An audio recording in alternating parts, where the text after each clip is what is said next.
Thank you all for being here. I just wanted to welcome you and thank you on behalf of the staff and our board of directors for being here today to help us celebrate what is a real milestone for the Village Project. We turned 10 years old this day.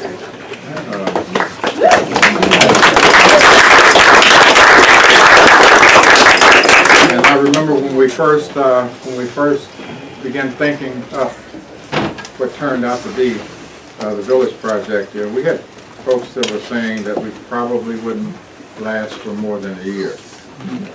So 9 years later, we're still here. I think we have a great program today with a great guest speaker who agreed to come in pretty much at the last minute to be with us today.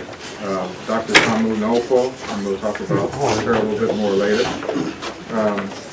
Our original speaker, Mr. Jamal Miller, unfortunately had a death in his family. And so we really do appreciate you, Tamu, for agreeing on such short notice to come in and talk with us. I would also like to introduce the folks who are really responsible for us continuing to exist, and that is our staff. I'd like to introduce, and she's going to be honored today as well, but she was with us from the absolute very beginning, and that's Ms. Monica Mapp.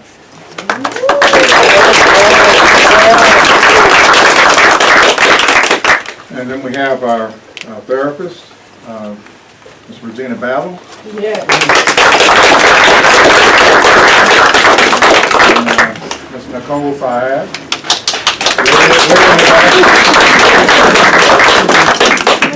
And Ms. Bertha Lazo.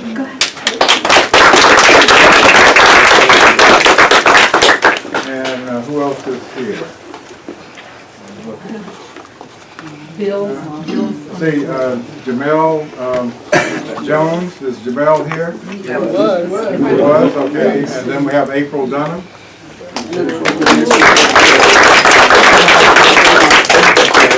And then we have Rosalind Charles.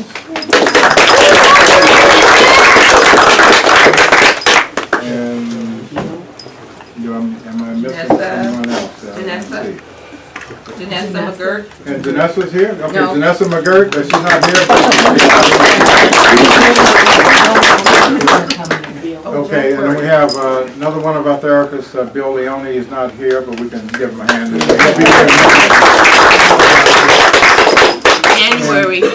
January is here. And then we have January Cornelius.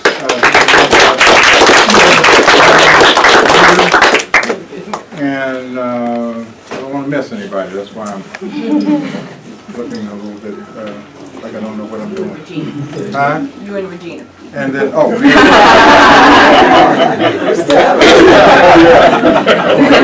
and the co-founders of this place, Regina Mason. It's easy to forget about us, I guess. And our wonderful board. This is, I mean, we've been looking forward to this for a few months now. And it's, it just really, I guess after this is over with, it'll really hit me that we've actually been here for 10 years and doing the kind of work that we've done and then we continue to do and then we plan to do in the future. I'll talk more about, and this is not just going to be a nostalgic going back into the time, kind of talk. But I think it's always real good to take a real good look or do a reflection on where you were, the journey that you're on, where we are now, and where we think that this journey is going to take us into the future.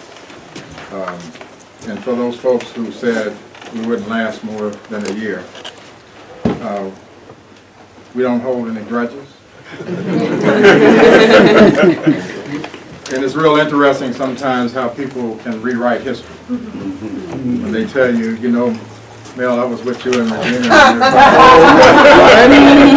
Other people were saying that you weren't going to make it, but man, you know, I was with you all the time, brother. And it's fine, you know, I don't correct them. I'm glad that they're on board with us, like the rest of this community has been. And so we have a number of elected officials and or their representatives who are here today with certificates and proclamations and recognition of this milestone, and also to recognize two prominent members of our Village Project family, Ann Todd Jealous, who is in Hawaii and not able to announce her regrets. We were just concerned about Mount Kilauea, but she's apparently, where they are, she and her husband Fred are apparently 100 miles away from the volcano, so they are okay. And then the other person, of course, that will be honored tonight will be Monica Mapp.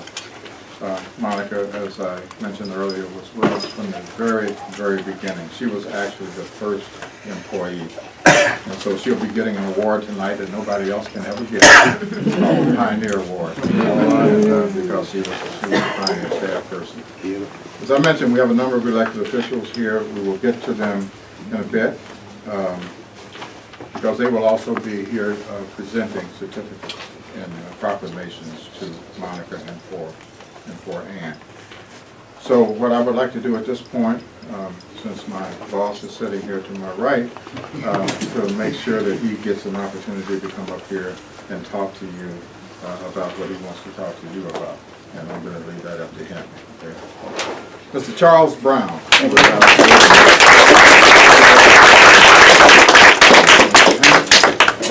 Thank you.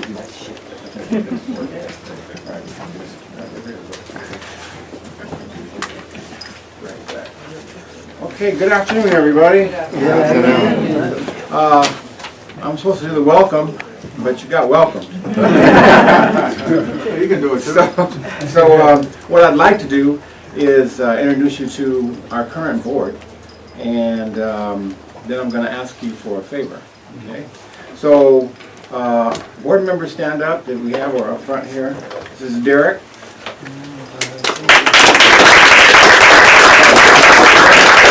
Jones.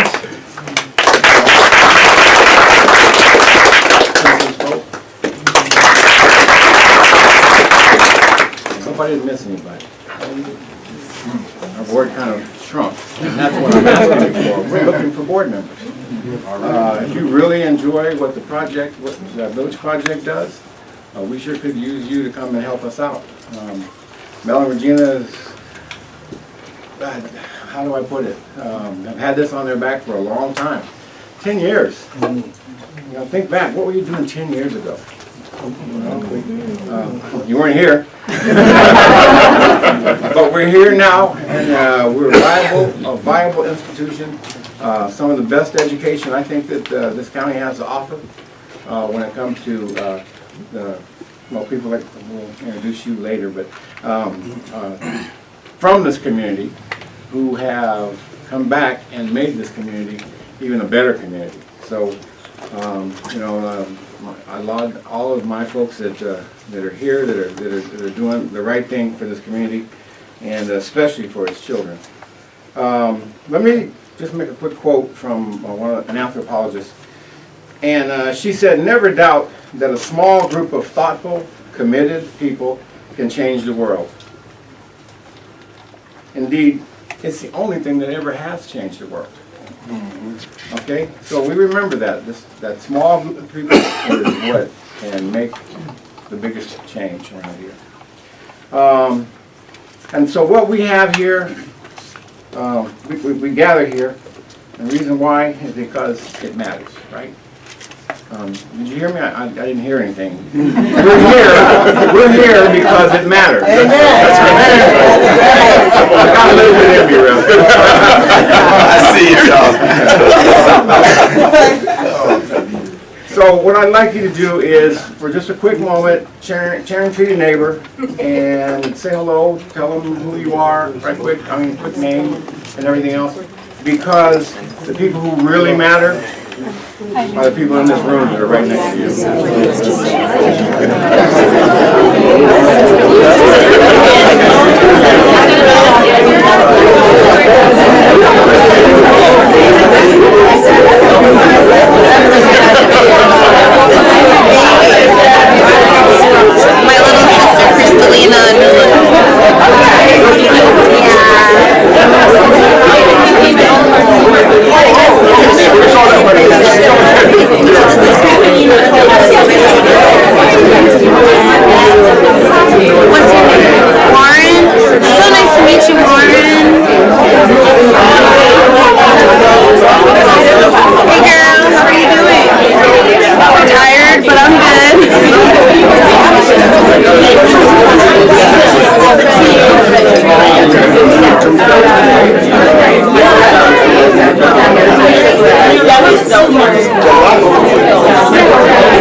Okay,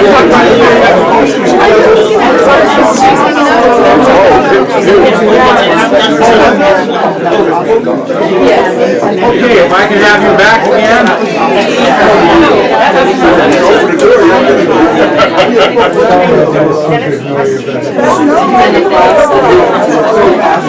Now that I've got your back and you know your neighbor,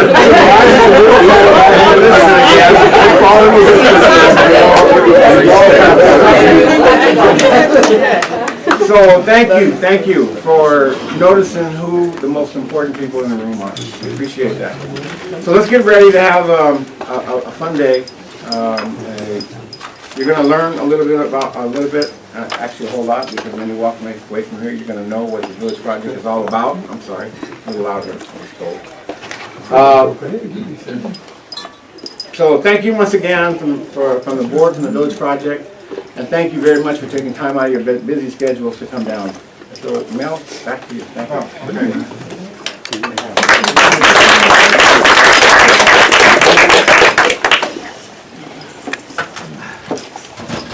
Thank you, Brother Chair. I'll try to struggle to get this thing on. Here we go. And also, I was remiss in my introductions of earlier staff, because we do have someone that we contract and work with in our newest program called Emancipation, which I'll talk with you about later, and that is Dr. Grace Carroll. The kids call you Miss Grace. Dr. Carroll. And Grace grew up here in Seaside, and this is her mother.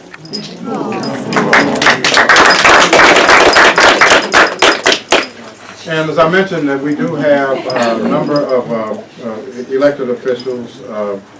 They're going to be more prominent in this program in a little bit, because they're going to be presenting special certificates and awards for Village Project and also for our two prominent folks. We do have Wendy Root Askew, who is here representing Supervisor Jane Parker.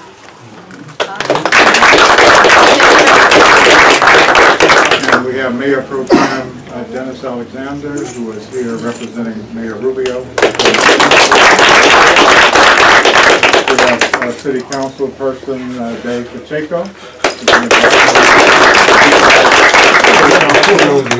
And then I'm trying to make sure I get everybody who's currently, and then we have Alec Manis, thank you, who's here representing Assemblyman Mark Stone. We also have some former elected officials here, and we have Ms. Helen Rucker, who is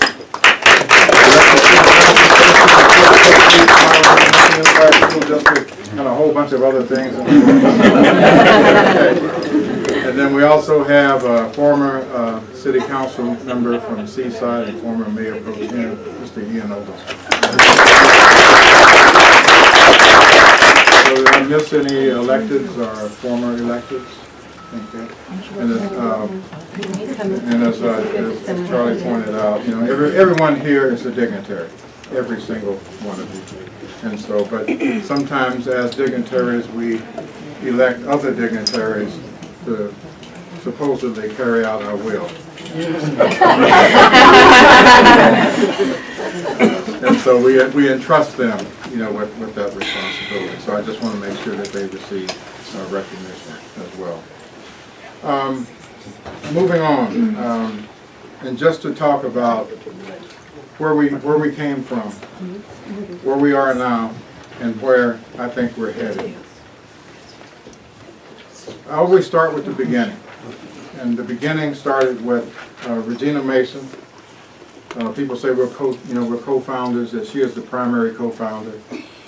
I kind of came along, but she had some concerns and certainly a vision with regard to disparities that existed in this county that we've been dealing with as an agency. Disparities in the really critical services that other people were getting, but certainly African Americans and other people of color were not getting. Therapeutic clinical services being one of those. And for those of us who have been involved in civil rights advocacy in this county, that was always something that kept coming up. We're not getting this service, or we're not getting that service, or if we try to get this service, we feel like people don't want us to have the services because of the color of our skin. The Mental Health Services Act passed in 2004, and I think for those of us that remember that, know that that act did a couple of things. One is that it created a new stream, or some people would call a special mental health funding stream, based on the tax that was placed on all of these multimillionaires that we have flying around California. But the other thing that was really critical for us, and I think that this began to answer the questions that Regina was trying to solve, was that there were 5 designated populations of people who were declared or historically designated as historically underserved or unserved populations in the state. Populations that had been unserved or underserved by behavioral health systems in this state. I think I'm right, said okay. And so when we looked at what the act itself said, because this became law, the act said that the underserved or unserved populations were African Americans, Latinos, Asian Pacific Islanders, Native people, and brothers and sisters from the LGBTQ community. Those are the 5 designated populations. Now, well, we decided early on that we would take one population, and surprise, surprise, that population was African American. But I think we always knew that when we opened this place up and started doing the clinical work, that we were going to be providing services for all 5 of those populations. And almost from day one, we have been providing services to all 5 of those historically underserved populations.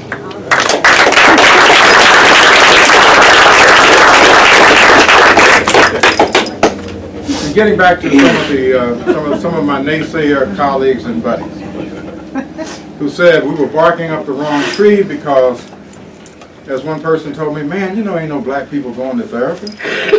Black people don't go to counseling. On the day that we opened up, and we didn't have any furniture or anything like that for the most part. I think we got a card table, and maybe one of these tables is still out here. I think we use it as a historical souvenir. But when Monica was taking a list of the names of people who were signing up to come to therapy, the line of people went all the way down all of these stairs out into the parking lot. And these were black and brown people for the most part. People who were not supposed to come. People are signing up to come to something they're not supposed to come to. Therapy. And so at that time there was one therapist, and that was me. There was one executive director, that was me. There was one clinical director, and that was me. Monica was the office manager, the executive assistant, the accountant, so we opened this place up. All of us, both of us, I said all of us, both of us, wearing multiple hats because that's what we had to do. We didn't have much money. We didn't have hardly any money. That came a little bit later. But we were providing those services. And for me, because I'm a therapist. That's my first love. I love that more than being an executive director. I love that maybe a little bit less than being a clinical director. I like training and I like supervising other therapists. But I was seeing 30 clients a week. These are folks who are not supposed to come to therapy. 30 clients per week. And so as we began to build, and fortunately we were able to get more interns and then eventually actually hired therapists, we began to see more and more people. And every time they would come in, they would say that they had never been to therapy before. And we were able to honor that by saying, we're going to provide services that are going to make people feel comfortable being here. We're going to provide services that are respectful of who people are. and that culture is a real central piece in the therapy that we provide. We use healing practices that sometimes go back 1,000 years with different populations of people, and we intertwine those, or we infuse those in the approaches that we use in therapy. So we're not just sitting there just nodding our heads and telling somebody, thank you for sharing that with me. Right, And so we're working with people around who they are. And I'll just give you a couple of examples. I like to do this, and I won't take too long, I usually do. But even when we were working with, and I shouldn't probably use the word even, but with people who are Caucasian brothers and sisters, one of the things that we work with them around is their identity. And I had the privilege of working with a young man who told me he was just white. And I said, oh, okay, so that's how you identify. But what does it mean to be just white? I said, well, I'm just white. I'm just a white guy. Look at my skin. That's okay. But what does it mean being a white guy? And so, anyway, to make a long story short, as we worked together, and he had a multitude of issues, and sometimes he actually didn't feel like working on the issues, and that's the time when you really need to work on them the most. He was feeling uncomfortable for a reason, and he got uncomfortable with me, and I'm kind of a no-nonsense therapist, and he really got uncomfortable, if not absolutely upset with me at times, and then he would say something. He would stomp his foot and he would go, poke my thorn. And I said, what did you say? And he goes, I just, say that when I get mad. I said, but what is it? And he said, that's just something I hear my dad and my grandfather say when they get mad, and so I say the same thing. It's okay. But I had been in Ireland a few years before, and that was back when the Irish people were trying to reclaim their heritage, their culture, and their language. Their language is not sing-song English. They have a language called Gaelic. And it sounded Gaelic, and so I phonetically put it into my browser, and it came out. It was Gaelic. And what it meant was, kiss my... And so so the next time he came to therapy, I told him, I said, I found out what language that is. And he goes, what is it? I said, it's Gaelic. I said, so that means that you are at least part Irish. And he goes, oh. And I said, and here's what it meant. And when I told him, he was mortified. I would never say that to you, Mel. I said, I understand. But what he did was he went back home, and he began talking with his grandfather. Now, his grandfather was still there. His father didn't have much of a connection to that part of their heritage, but the grandfather was Irish. And so the cultural, the transmission or the transfer of cultural ideas began to dissipate almost immediately with the next generation of this gentleman. So when he went back and talked to his father, his grandfather rather, about being Irish, then he said the grandfather just all of a sudden just unloaded. He hadn't had a chance to talk about this for a long time. Also told him that they had family that was in a place called Limerick. And when I was in Ireland, I had gone and I had spoken actually in a place called Limerick. His family was from Limerick. And so, but to make it short, what we were able to do was for him to go back and really study the strengths of Irish people. Irish people who had been fighting against colonialism, British colonialism, for 800 years. Never stopped. And we see some of the products of that, with at least half of Ireland being free. But what were the strengths of these Irish folks who carried on this struggle for 800 years? We worked into his treatment plan, and this was to the dismay and horror of some people, but some of the some of the foundational kinds of points of the program of the Irish Republican Army. What he did was he took that and he began to use all of those strengths to work on these pretty profound issues that he had. And he did well. And so when we finished therapy, he really thanked me, because now he was no longer just a white boy. I'm just no longer, I'm Irish, And he even began to pronounce his name with an Irish kind of brogue. But those are examples, and we've had examples like that galore, but I chose him because he wasn't African American. He wasn't Latino. He maybe would be somebody that you wouldn't think a cultural approach to therapy would work with. But it did. Because there's more to white people than just being a white person. And that was profound for us as well. It gave us a real example, of what we were on to in terms of how we do therapy. As I said, the Mental Health Services Act, really did give us the impetus and the motivation for creating this agency. At the time, we thought, this is what we are going to do. We're going to do therapy. And we're going to do this incredible job of therapy. We're going to do therapy in this really unique way, but we are going to do therapy, and that's all we are going to do.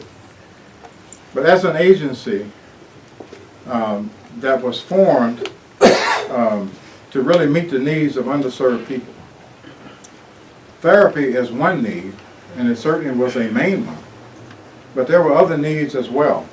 And we had a woman on our board of directors, our founding board of directors. Some of you knew her, named Mae Johnson. And Mae, among other things, was a nationally acclaimed educator. And so Mae would continually talk in board meetings after I give my executive director's report, and I talk about, boy, this family therapy is going great.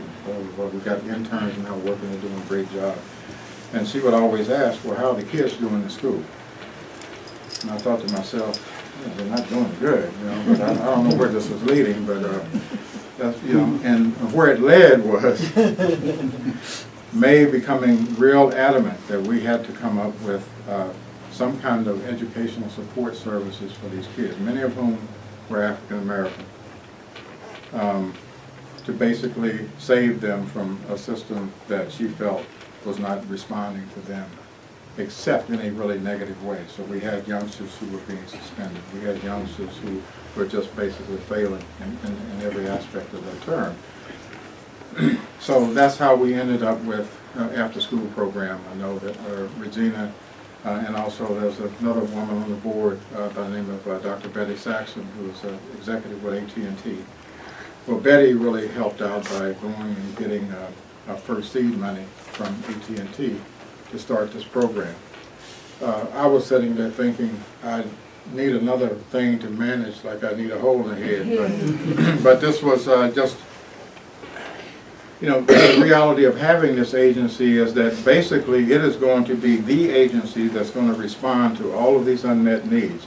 We would love to say that other agencies were going to do that at that time for the folks that we were working with. But that wasn't happening, at least on the level that we felt it needed to happen. So we started the after-school program. We call it the Macy Johnson Education and Cultural Enrichment Academy, or After-School Academy, because she did pass away a few years ago. So we thought we would name that program after her. We started the program in the 2010-2011 school year. And what we recognized, and the thing that made this program so different, and we would like to think pretty unique, is that it wasn't just a program to teach kids, how to do homework, or to help them with their homework, or to help them to organize their backpack. I mean, all those things were necessary. But in order to get to the root causes of them failing in school, we had to also deal with their behaviors and what it was that was behind the behaviors. That meant that counseling was going to have to take place. And so one of my chores or tasks, or whatever you want to call it at the beginning, was to take that initial group of tutors that we had and to be able to work with them around being able to do some kind of counseling that we call heart-to-hearts with these youngsters. We started with 15 students. And some people said, well, why would you pick these 15? Because, you know, most of them are failing at everything. If you want to look good, you know, these are some of my colleagues, my naysaying colleagues, then you would go and get some really good students, have them come through the program, and then when you end, you got students with A's and B's, and boy, you know. I said, but that's not real, you know.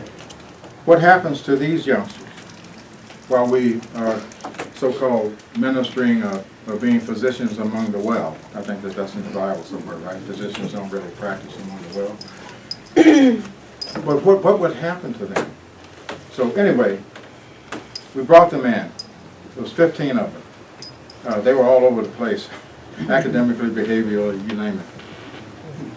But what happened at the end of that year was that not a single student failed. You know, the lowest grade I think that any of the 15 got, one kid got a C- in one class and was really upset because he felt like he had let down his peers. We were happy that he didn't fail in anything. And so that set the tone for how this program was going to function from that point forward.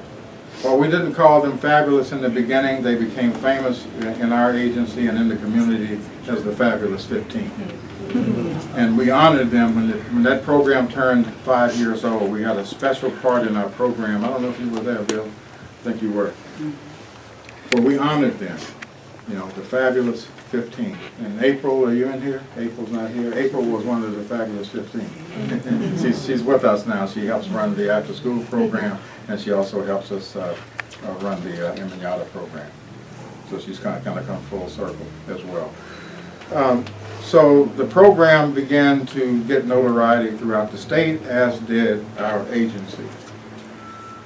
We began to be looked at by different organizations, sister organizations throughout the state of California, and as being an agency that was cutting edge. Before Governor Brown, in his great wisdom, abolished the State Department of Mental Health, the State Department of Mental Health had declared us a model agency. A model agency, a model grassroots agency, showing how you get rid of disparities, you know, in mental health in communities of color and in underserved communities. We were also pegged to be a lead organization in something called the the California Reducing Disparities Project, and I know that Dr. Noflo was going to talk about that. And one of the outcomes of that whole movement around community California Reducing Disparities Project was this book. Those organizations had gone throughout the state of California and had met with, in this particular instance, with African Americans throughout the state of California. And in one of the focus groups, I believe, there was a young woman that got up and said, in talking in favor of, of getting clinical help or therapeutic help, stood up and said, you know, we ain't crazy. We just coping with a crazy system. And so that's on this book. And if you turn to page 17, let me find it so I can brag on this agency a little bit. There's a section in here called Community Healing Circles. And they explain it. Community-based practices that provides culturally grounded community prevention using a unified, nurturing, connected, and collective model. Examples of existing culturally grounded prevention and early intervention efforts that provide healing are, and the very first agency named here is the Village Project in Monterey County.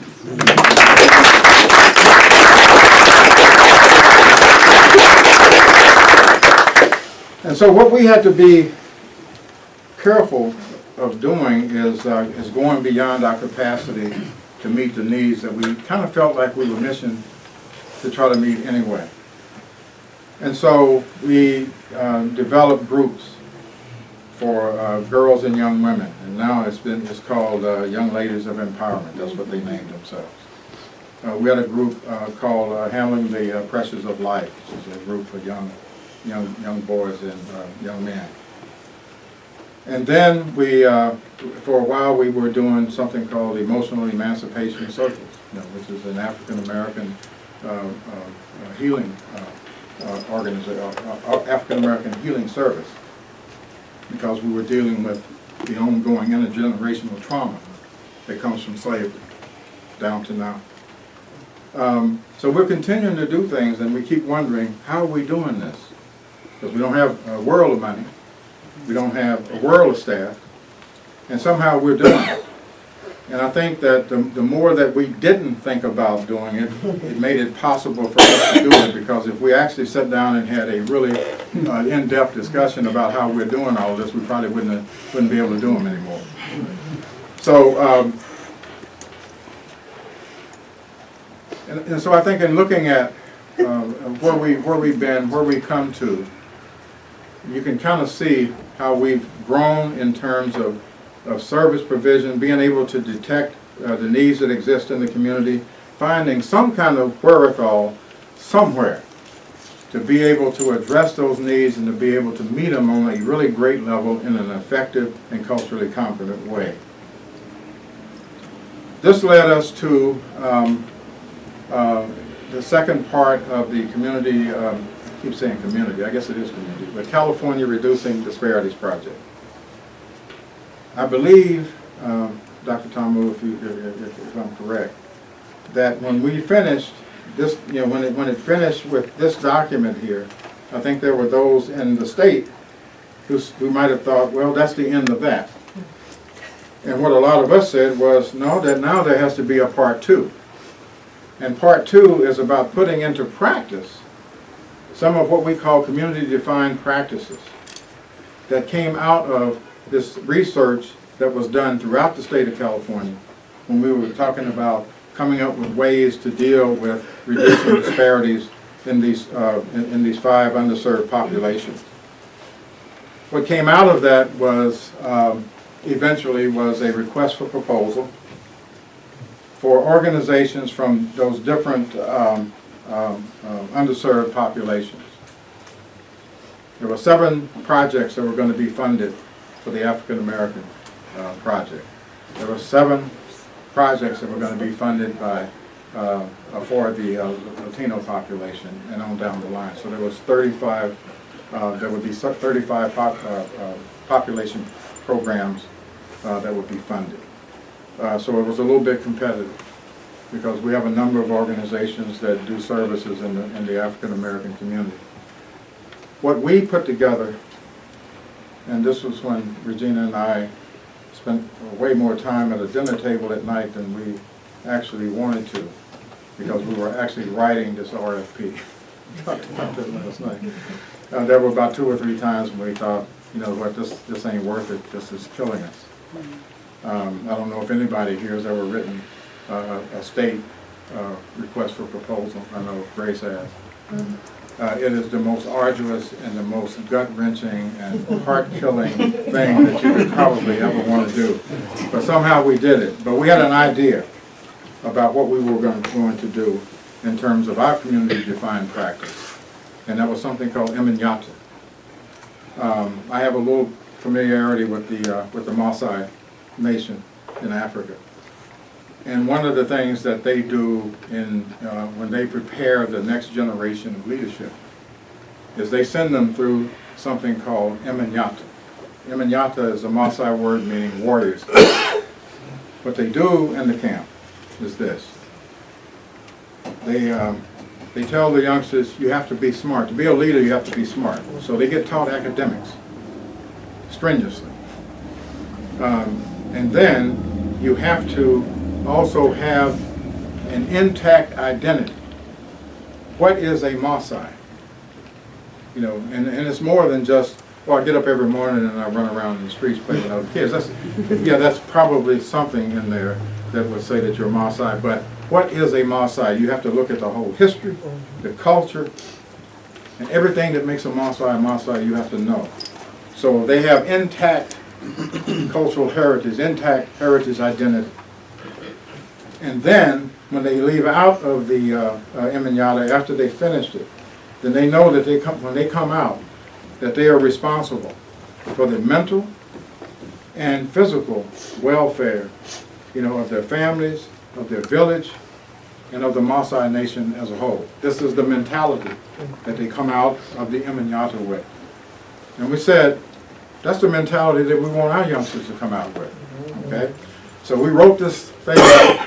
Took us I don't know how long, and we actually, on the deadline to turn it into the state, Regina and I boxed up, I forgot how many boxes, Tamu, but it was a whole lot of papers, duplicates, all of that, and went and got a hotel room that was a few blocks away from the State Department of Public Health.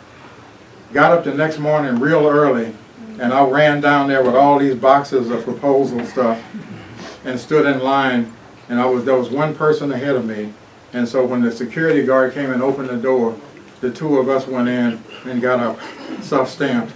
We had gotten our stuff in on the deadline. That's how tight that was. And then we sat back and we waited. We waited for, I forgot how long. Gosh, it was an incredibly long time. We finally got notice that we had been approved. I think there were probably 20 some odd people that had applied for our RFP. We were one of the 7 that got it. So we have a program here called Emancipation that we started in September. This was our newest program. I love it, and great one that has helped us so immensely with the RFP, with the evaluation part of it, because she's an evaluator and a researcher and an educator and a whole bunch of things that I'm not. So we started this program. We got kids in there, kids grades K through 4. Okay. And again, so I got naysaying partners. Kids are too young. They can't learn. How are kids going to learn all this stuff about identity and ancient Africa and this, that, and the other? I said, wow, you're not giving them any credit. So the Herald did an article on this in August. We started the program in September. We do it every Saturday. We call it Saturday School. It's Emancipation. And the kids can't wait to come. And parents talk about it, said, I can't get my kid up out of the bed during the week, but they get us up out of the bed on Saturday. But Mom, Dad, it's Emancipation Day. You get up. They're getting up at 5 o'clock in the morning, 6 o'clock. And what we try to do is to tell them, look, we want you to have the same enthusiasm when you get up and, when you go to school during the week as you do on Saturdays. And I know that that's difficult for them to do, but that's what we try to convey to them, is that you have to get up, you have to have the same enthusiasm about that aspect of the educational life as you do with Emancipation. We teach the kids about ancient Africa. And even though we have some youngsters in our program who, if you read their clinical records, they've been diagnosed with ADHD, attention deficit hyperactivity disorder. Sometimes they say, this kid can't sit still for 6 seconds. But when we do our circles, and when we do all of our activities during the Emancipation Day, kids will sit in a circle and won't move a muscle. However, they're not supposed to be able to sit still for 6 seconds. We talk about respect and discipline. Those are the 2 things that we talk about probably the most. And so sometimes before we do what we call libations, some of you may be familiar with that, I will ask the kids, what are you being right now? And some kid will say, we're being respectful. And I say, well, how am I supposed to know that? And then they will talk about, I'm not bothering my fellow warrior. I'm not doing anything that's distracting anybody. I'm being respectful. I'm respecting everybody's space. Okay, great. What else are you being? Oh, we're being disciplined. Okay, how am I supposed to know that? And then I think it was last week, one of the young girls said, because I'm sitting here with my arms folded and I'm listening to you. Okay, that's good. But those are the things that we're teaching them, because those are some of the fundamental qualities of being a warrior. And we're not teaching them to be warriors so they can go out and do something to somebody. But we're teaching them to be warriors who are respectful of themselves, and we're teaching them to be warriors about learning. And so that's the attitude that they take with them every day, whether they're at home, whether they're in the schools, whether they're in the church, wherever they are. They do that. They're also mindful of the fact that if I go to school and I get kicked out of school like I used to do, then I'm a bad reflection on my peers, on my fellow warriors. So they have that kind of consciousness that guides them through the day. We have a special greeting when we come into Emancipation, and it's Hotep. And Hotep means, and it's an ancient Kemetan greeting, Kemet being the empire before it got named Egypt. And Hotep means the God in me greets the God in you. It's a special greeting. So I tell the kids, I said, for ancient Kemetans and stuff who had people that they just kind of peripherally knew, they probably had a version of like, what's up? But when they greet each other, the special people greet each other. They greet each other with Hotep. So we have youngsters now. Some of them are in the same school. So when they see each other in the morning before they go to class, they say Hotep, and other people are looking at them like, what does that mean? Ancient Africa, so the kids will tell you that they know that Hippocrates, for instance, went to a place called Imhotep to learn about medicine. That Socrates went to a place called Karnak to learn about philosophy. And so when I tell the kids, Socrates is considered to be the father of philosophy, and Hippocrates, who may not have ever practiced medicine, but he is considered to be the father of medicine. And so then the kids will sit there, and there's a couple there, they say, well, if they got taught what they know, how can they be the father? And I think, okay, I said, you guys are doing a good job of thinking. And so, but as they learn that, that math and that science and that medicine and all of these things that were that came up out of Africa, came up and were being taught to the rest of the world by people who looked like them.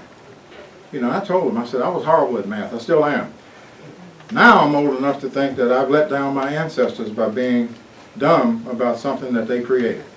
So, but anyway, I'm just saying that to say that the question of strong identity, in Grace, when you did the, what do you call it, the poem thing, the quads. I'm not sure. Where am I going? Yeah, because and it starts out. It's about identity, and it says, "I am." Or chant, a closing circle. Right. Okay. But one of the things that the youngsters did in their writing exercise was to say, they started out by saying, "I am African." Haiku. Haiku. That's what it is. Okay. Five Alrighty. syllables, I got it. But I am African. So we at that time, I think we had maybe 21 kids in there, something about maybe 16 or 17 of them started out their haiku by saying, I am African.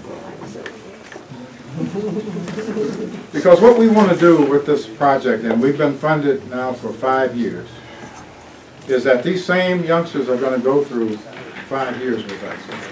And at the end of 5 years, what we plan to prove is that youngsters, when they have strong racial or cultural heritage identity, are not going to have any kind of emotional or mental health issues that are going to become severe and disabling. And that they are also going to be really great in all other aspects of their lives because they know who they are. Nobody is going to be able to define for them who they are. They're going to be able to think for themselves as a result of this program and what they're going to, what they're already doing.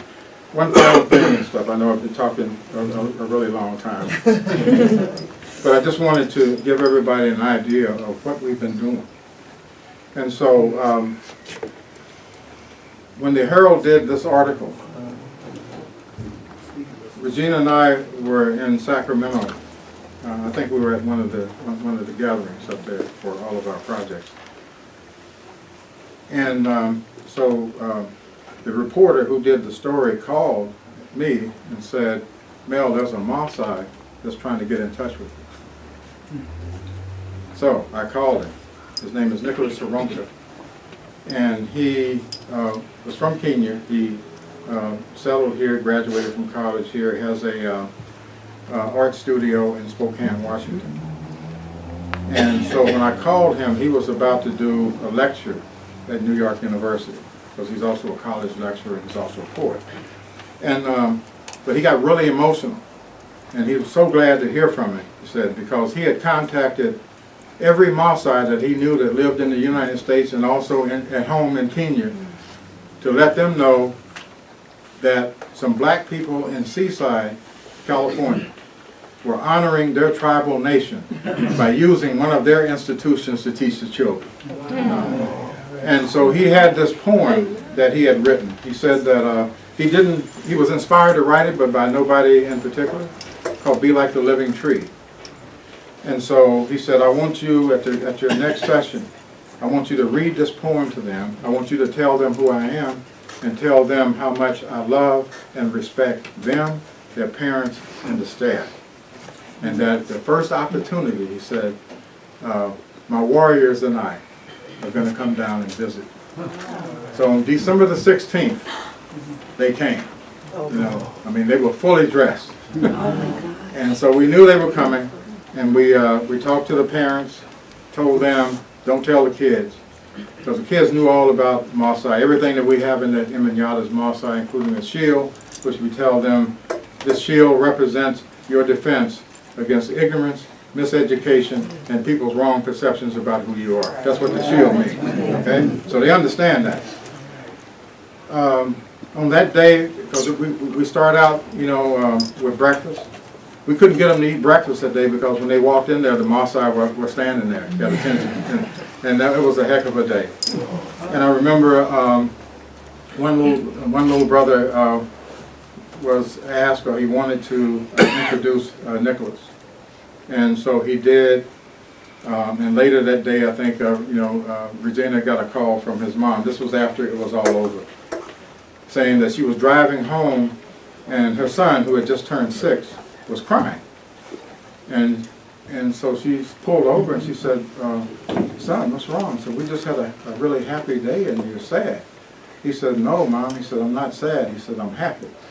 He said, because I think that when the Maasai came there today to visit us, that their songs and their dances were meant to protect me. You know, and it was, I mean, you can't make that up. And so, but I also remember that day when they left, you know, when the Maasai left, I was shaking hands with some of them, and this one man who was, I think their lead dancer or whatever, came up to me, and he didn't shake hands with me, he put his hand over his heart.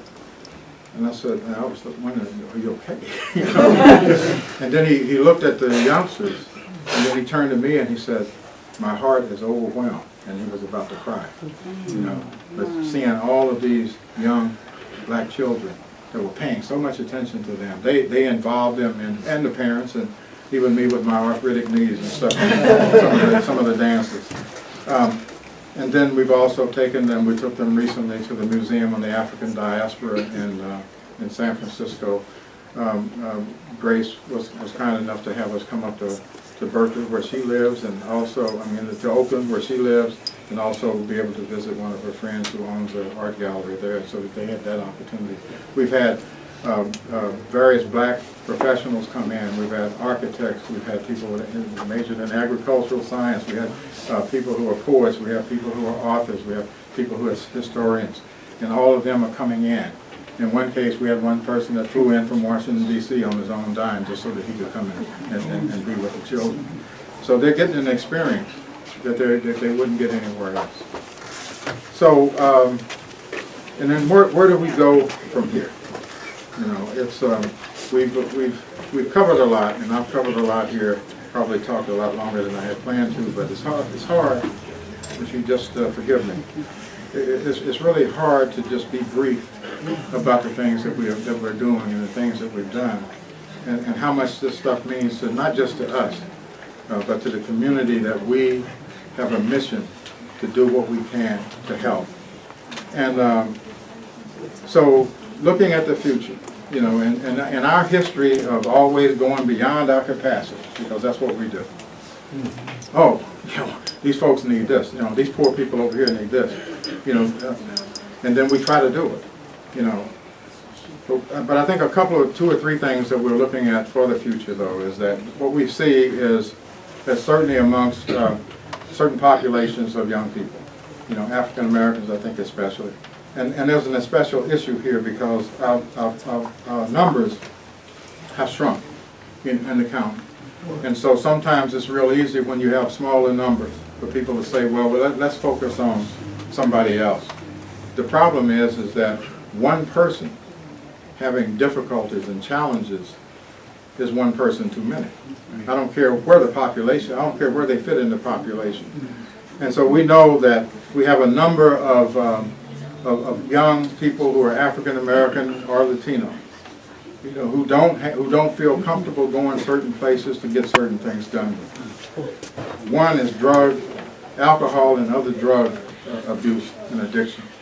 And so we're looking at how do we work with SAMHSA, for instance, you know, to be able to get funding so that we can have culturally appropriate services for these youngsters who have these serious issues, which, if dealt with correctly and stuff, will keep them from going to jail and prison, where we exist, where we are not underserved, where we are overserved.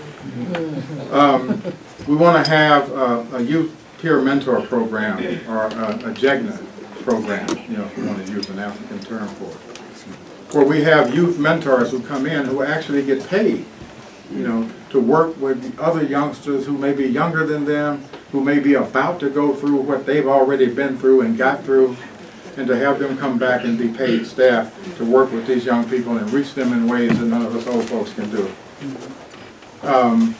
We're also looking at foster care, especially when it comes to African Americans and some of the issues that are around there. How can we best address those? Those are things that we're thinking out right now. And this is for down the road.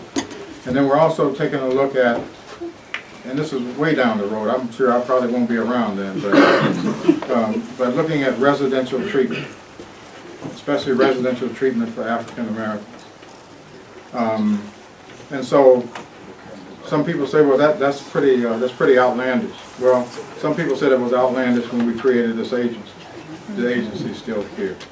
So anyway, so hopefully that gave you more than an overview, I guess, of where we've been, of what we've been doing, and what it is that we plan to do in the near and not so near future.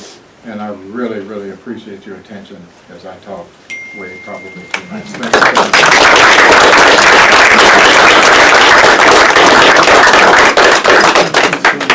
And I think where we are on the agenda, I think you took my agenda with you.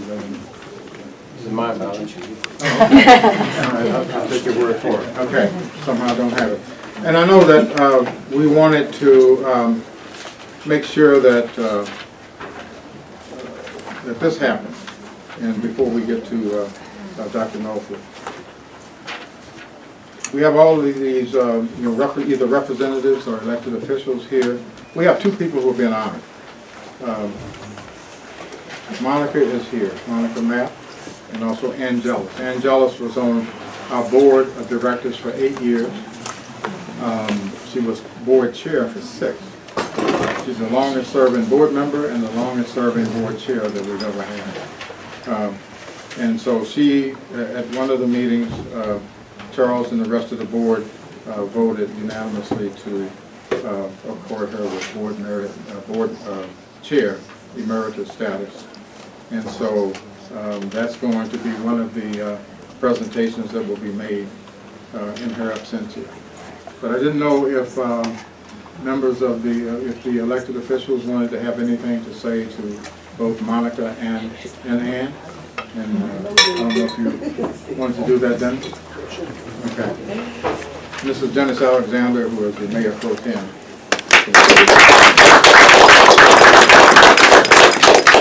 No, Uh-huh. you were right.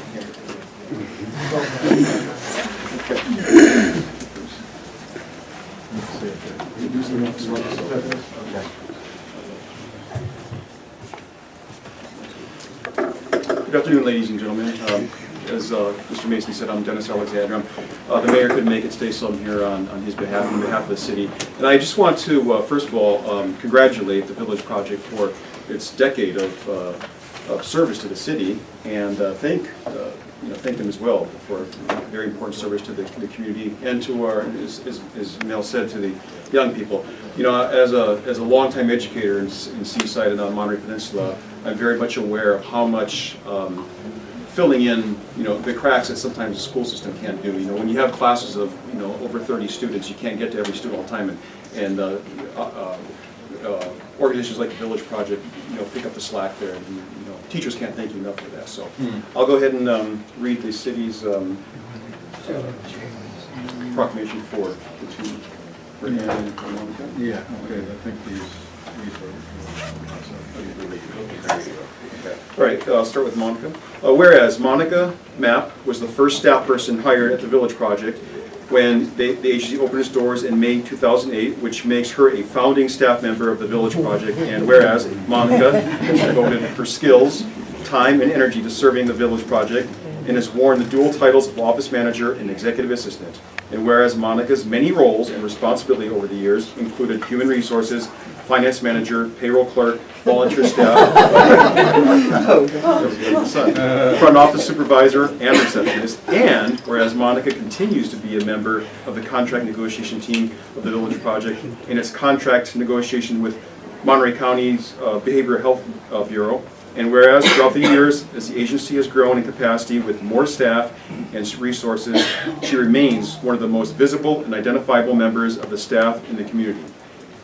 And whereas, as a result of the work of the Village Project, her, coupled with the numerous other community involvements over the years, including serving as advisor of the Monterey County NAACP Youth Council, Monica was elected as one of the outstanding women of Monterey County by the Monterey County Commissions on the Status of Women in 2014. Now therefore, be it proclaimed that I, the Honorable Ralph Rubio, Dennis Alexander, Mayor Pro Tem of the City of Seaside, on behalf of the City Council, do hereby recognize and congratulate Monica Mapp for her ongoing loyalty and commitment to the vision and mission of the Village Project, and honor her contribution to the betterment of Monterey County.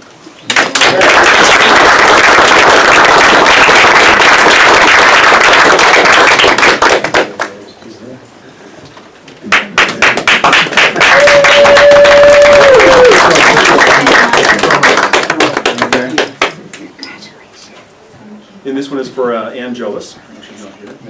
Whereas Todd Jellis joined the Village Project Board of Directors in December 2009. And Ann was voted the chair of the Village Project Board of Directors in January 2010, and resulted in her becoming the longest serving board member, 6 years in the history of the Village Project. Ann has immediately began demonstrating extraordinary leadership by her effective involvements in contract negotiations between her and the executive director, the board director of Monterey County Board of Health Bureau, achieving contracts that kept the agency viably, financially, and programmatically.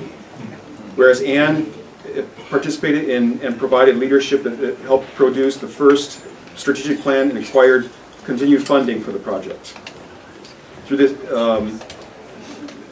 this CLP, the agency was able to accomplish board development and capacity building, among other achievements. So therefore, I proclaim that the Honorable Ralph Rubio and myself, Dennis Alexander, Mayor and Mayor Pro Tem of the city, on behalf of the City Council, do hereby recognize and congratulate Ann Todd Jellis for her dedicated commitment, long-term, and effective service as board chair and board member of the Village Project, and for her being accorded the title of board chair emerita. All right.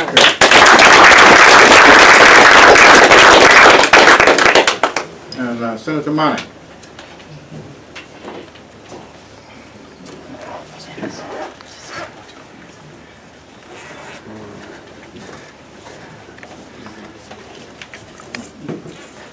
Well, good afternoon, and thank you all for being here this afternoon to celebrate this 10th anniversary of this organization still in its infancy. But what a wonderful start that we celebrate today, and Mel sharing the achievements, more than the achievements, the underlying philosophy that they've been able to translate from African history to a grant proposal to the state of California. It's quite a journey, and we're here to honor and celebrate that today. And it's my honor on behalf of the California State Senate and also on behalf of Assembly Member Mark Stone to acknowledge Monica's instrumental, critical role. And I'm not going to read all the whereases. I'm just going to say thank you, thank you, thank you.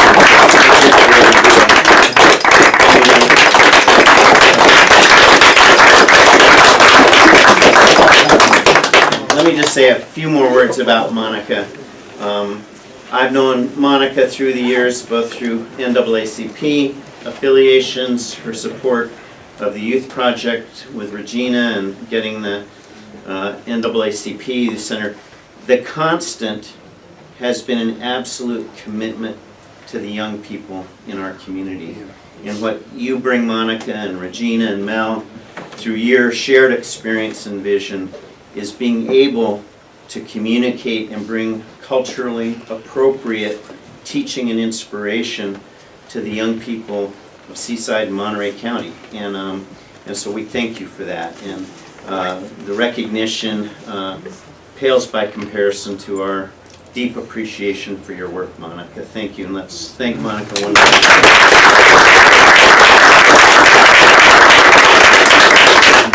I know Todd Jealous isn't with us this afternoon, but let me just share what we will also be presenting to Todd Jealous.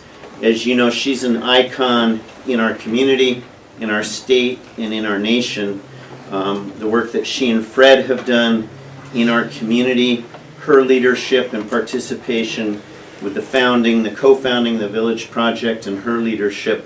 Again, a lot of whereases here, but as you know, among the other things that Fred and Ann have shared with our community is raising two amazing children, supporting Ann's mother, who I think is going to be honored by the NAACP here in a few weeks as well.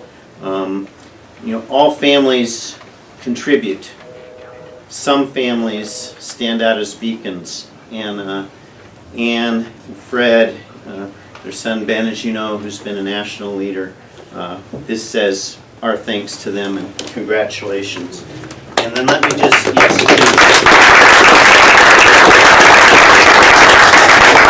I could ask Regina and Mel to close in here with me. I joke with Mel and Regina because I think Nicole, who works with my office, I think between their work with the Village Project and the NAACP, they've probably amassed more certificates and resolutions than just about anybody we know. But there's nobody more deserving. And so let me just, as I chat a little bit more, hold this up. Again, the recognition of the California State Senate, my colleague Assemblymember Mark Stone, Assemblywoman Ana Caballero, but really the people of the state of California. We say congratulations. We say thank you. Thank you.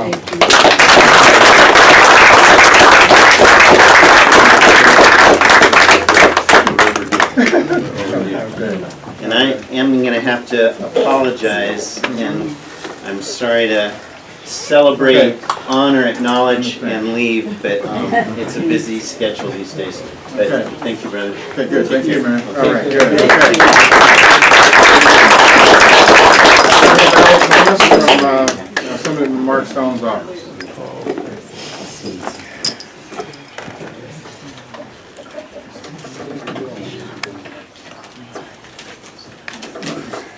I'll just keep it short and sweet.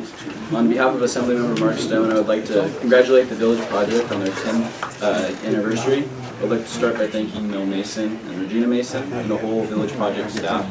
for making this agency run smoothly. The Village Project is truly a special organization, unique in its own way, because it allows underserved youth the opportunity to excel and feel confident about their future. The skill building and camaraderie this agency has produced has shown dramatic increases in the grades and behavior of these students. The saying, "It takes a village to raise a child," holds true for this agency, as this is the village many children have needed. In order to congratulate the Village Project, Assemblymember Stone and Senator Bill Monning have created a certificate, and I would like to present it at this time. The certificate reads, "Celebrating 10 years of providing cultural competent counseling service, after-school educational support, and a space for youth to celebrate the rich and cultural histories of our diverse community." Thank you.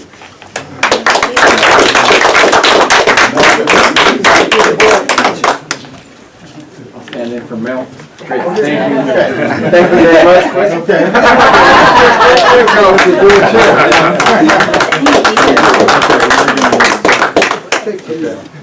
Stand there, Charlie. Come back in that picture.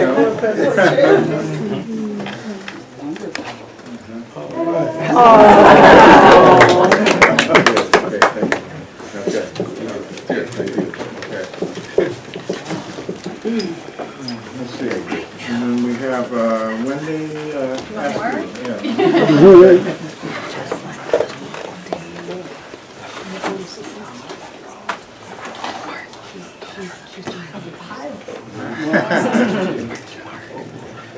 I didn't actually prepare comments, but I think that the one thing that really struck me listening to Mel speak this afternoon is that health and safety really are these values and priorities that every family wants for their child, that every family wants for their community.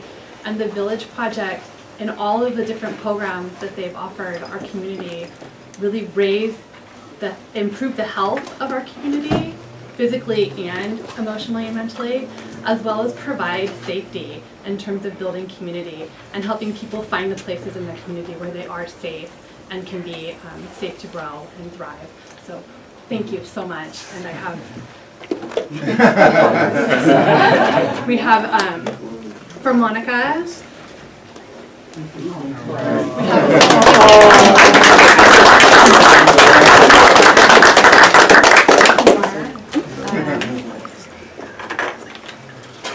and on behalf of Supervisor Alejo, who had to leave, we have another one. For Anne, who's going to accept on behalf of Anne. So we have a certificate from Supervisor Parker for Ann Jealous. And another one from Supervisor Alejo for Ann Jealous.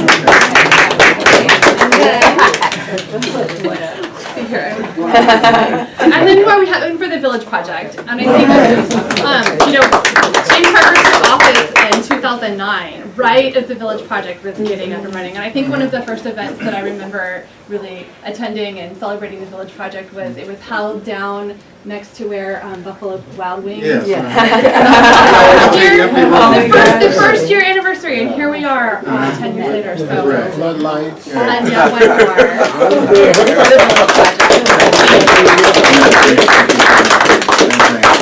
And then on behalf of the school district, which I sit on the school board, the ability to partner with the Village Project, they are doing some incredible work with some of our most at-risk students. And I didn't bring certificates for the school district, but it really makes a big difference to have community partners who we can trust to, like I said, really make our students healthy and provide that safety. Thank you. Thank you.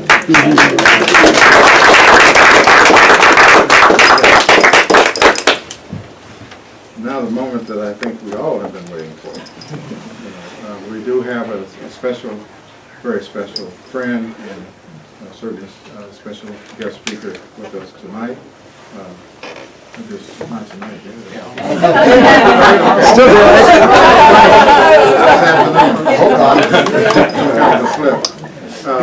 But Dr. Tamu Nolfo is one of the people who had a special role in these special projects that I talked about earlier.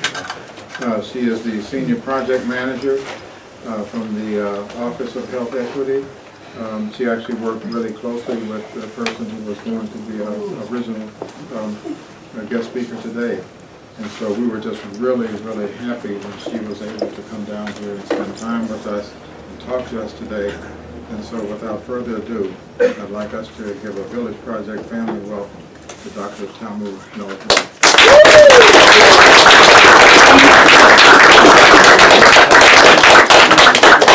I need about 40 seconds to change tape. That's fine. That's good. Mel said that. Probably overplayed. Yeah. You're right. I'll take the criticism. I'll take the criticism. You're right. I'm going to take a photo of all of you to bring back to the office. Smile, baby. Fantastic group. Smile. I know, I hate taking pictures, guys. Okay. Did you change this page? Am I good? Yeah. Fantastic.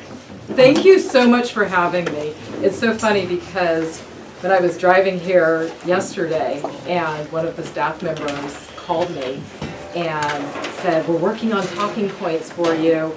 Do you have the agenda? I said, yeah, I think I printed it out. I have it somewhere. And I was stuck in traffic, so it's not quite as bad as it sounds. And so I pulled out this agenda and I'm going through the agenda to tell him what's on the agenda. And I got to the end and I said, I grew up in the Black community. I know what's going on here. I'll be lucky if I have 3 minutes at the end of this. So don't worry about doing too many talking points for me. So I feel like I'm at home. My mother actually worked for the state of California for the Department of Health years ago when I was in high school in Sacramento. And she got so frustrated, this is not on the talking points by the way, she got so frustrated with the state of California's inability to really recognize and address the problem of Black infant mortality that she went on vacation and didn't come back. She went on vacation and she started her own nonprofit organization specifically to address Black infant mortality by supporting African American women, right? And there's so much here that feels like coming full circle. That you know, this is artwork that was in my house when I was growing up. She creates quilts with the women who are in the project, in the birthing project that she created, which went across the country and across the Pan-African diaspora at this point. It's been 20 years or something, 30 years actually, it's been 30 years. And so for the state of California to actually be in a position where it's acknowledging and recognizing community-defined practices, practices that we want and need and appreciate and respond to in our communities and funding those projects. It's been a long time coming, but thank goodness it's here. So I feel really, really honored to just be a part of that circle to come and really just to bear witness to what's happening here. So I do work for the Office of Health Equity in the California Department of Public Health. I will keep my comments short because I know that people are on their lunch break and probably don't have a whole lot of time to spend here. But just to say that the mission for the California Department, for the Office of Health Equity was actually created by our advisory committee. It's 26 stakeholders from across the state, and we bring them together quarterly to really provide this two-way relationship where they let us know what we need to be attuned to, what's happening on the ground, what's happening in communities where we need to be paying our attention, and we tell them the work that we're doing in the office so that they can really hold us accountable. And so I feel like that's one of the most important things that we have going on with the Office of Health Equity. So they created this mission statement for us to promote equitable social, economic, and environmental conditions to achieve optimal health, mental health, and well-being for all. So our collective history in America is counter to this mission. It's one that has taken advantage of African Americans for slave labor, sharecropping, menial jobs, and scapegoating. It's one that has intentionally kept African Americans out of good schools, desirable neighborhoods, and positions of power. It's one that's favored mass incarceration over education, intimidation over justice, segregation, over integration. But just as this nation intentionally constructed these systems of oppression with deliberate laws, policies, programs, and practices, we are standing at a time in history where we have amassed great intentionality to dismantle those systems. It will not occur overnight, but it will occur. And I feel like I'm in the power and the presence of that movement. Those are not the official talking points, by the way, from the state.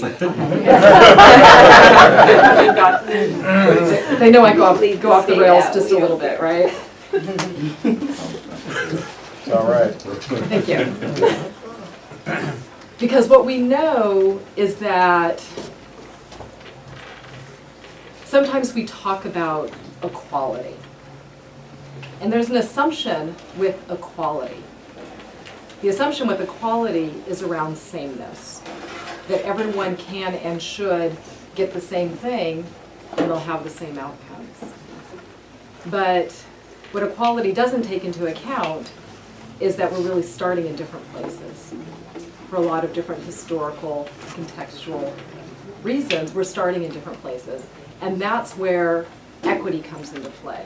Because equity isn't about sameness, it's about really saying, I see you, I see where you're at, I'm listening to you, so I hear what you need, and we're going to do everything we can to meet those needs.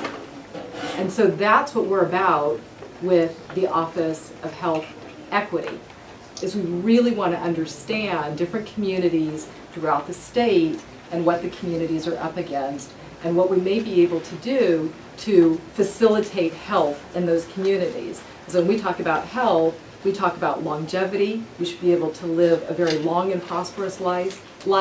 And we also really talk about quality of life, that it should be a life that you want to have, that you want your mother to have, that you want your children to have.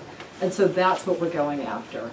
Now, in the Office of Health Equity, there are certain things we can do, like provide resources when we have them, when the legislature gives them to us, and we're able to provide them to communities. We're able to do things like help facilitate the Health in All Policies Task Force, which is 22 state agencies, offices, and departments that we help them to really understand what their role is in this health and equity mission. So those are some of the kinds of things that we can do at the state level, but we definitely can't do what it is that you're doing at the community level. And this is where the real work happens.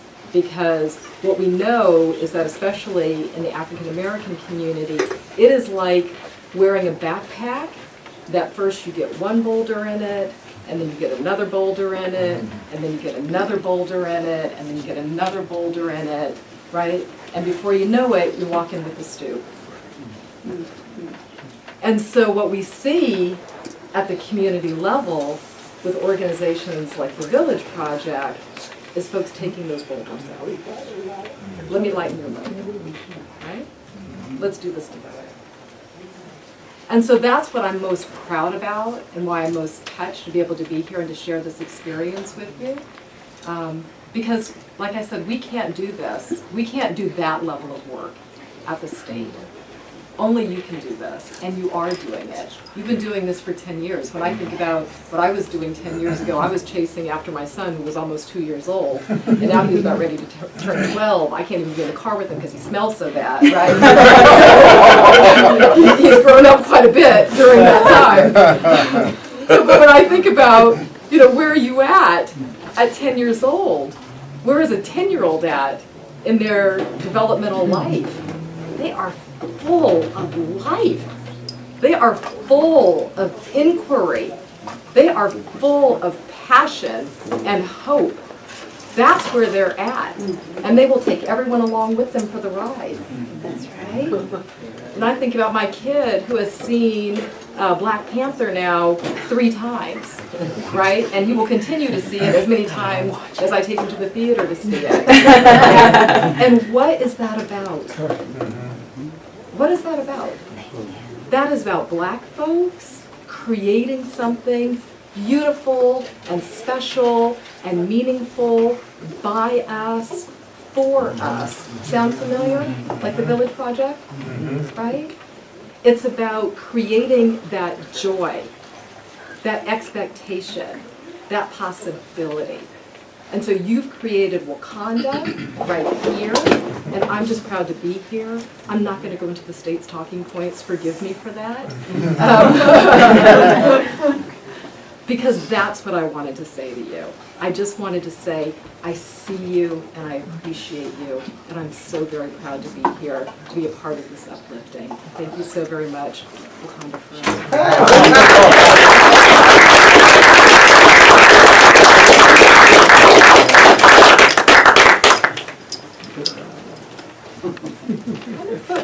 I know folks have places to go and things to do. I am more than happy to hang out and talk to folks individually.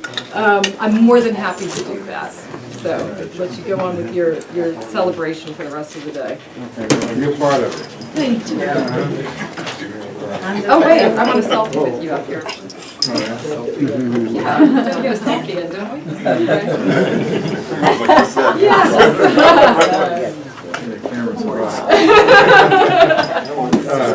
And I will also say that for the state, I did bring hot off the press. We have plans that have just been reduced for the California Reducing Disparities Project, the strategic plan to reduce mental health disparities. There are some copies over here. So if you haven't gotten yours and you'd like to get yours, please do. I don't have hard copies of Portrait of Promise, the California statewide plan to promote health and mental health equity. This is what I was brought on board to the Office of Health Equity to help create. And so these are all available online. But if you want information about how the state is doing with the social determinants of health and what we're doing to address them, then please just do a little Google search online for the California Office of Health Equity and get your copy there. Thank you so very much. I think we had something for you.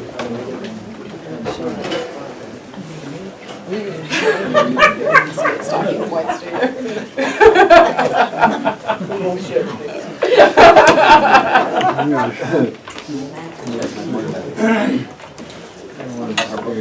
Certificate here that I have for you, and I for some reason can't find it. Okay, thank you, Tamu. Absolutely. Thank you so much, and for those words, and also for everything that you do, which I know is a lot.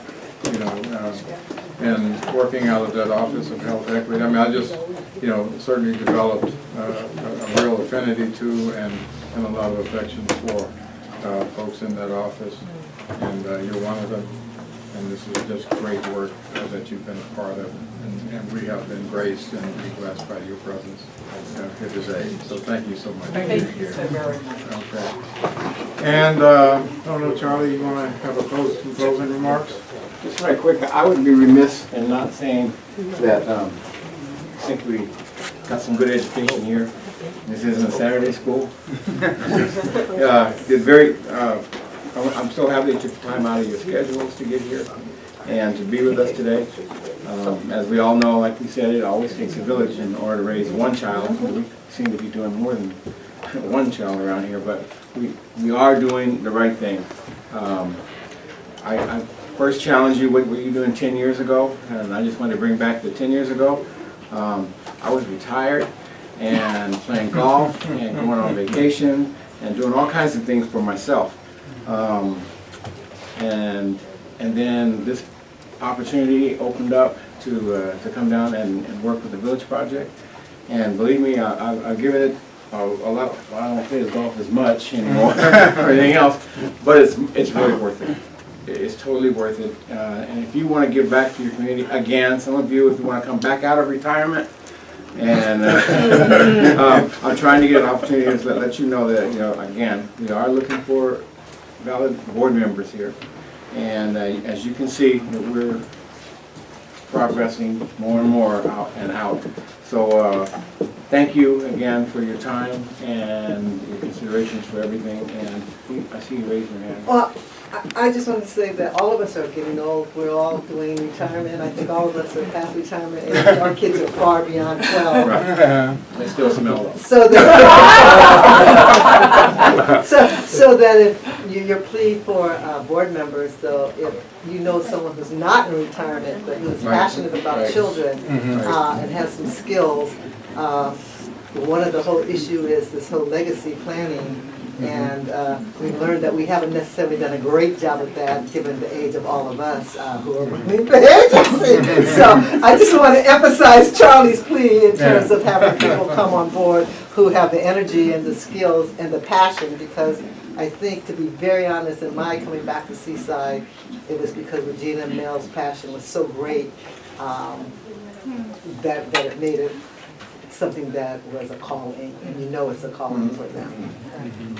Thank you, Dr. Carroll.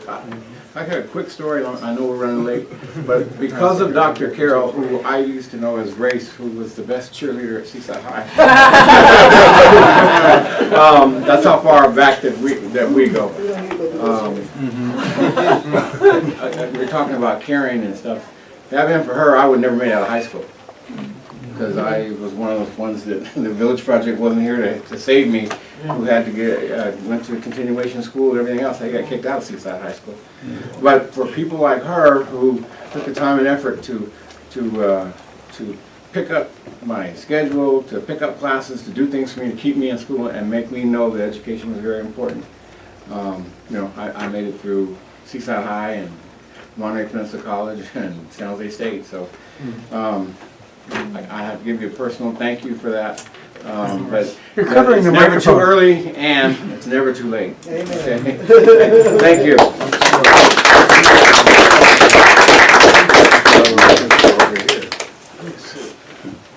He's still looking for that certificate. Yes. Here it is. And so Dr. Nopal, we have something for you. It's a certificate of thanks presented to Tomo Nopal, PhD, for being a special guest speaker at the Village Project Inc.'s 10th anniversary open house celebration, Asante Sana.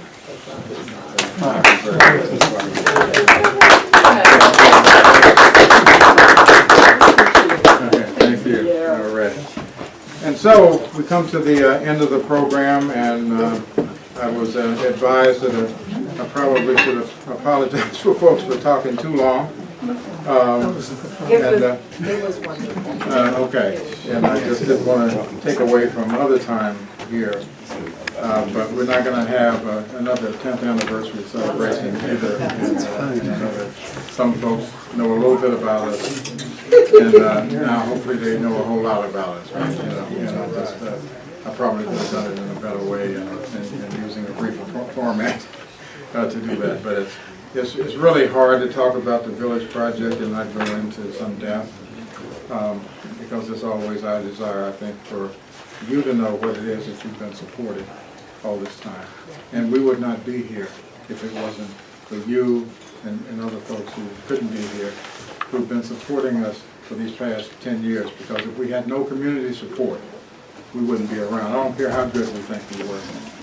We would not be here without you. And so I just want to thank you myself on behalf of our staff and our volunteers and other folks who support us, for you taking time today to come here and to help us celebrate being 10 years old. Thank you so much, and have a good day.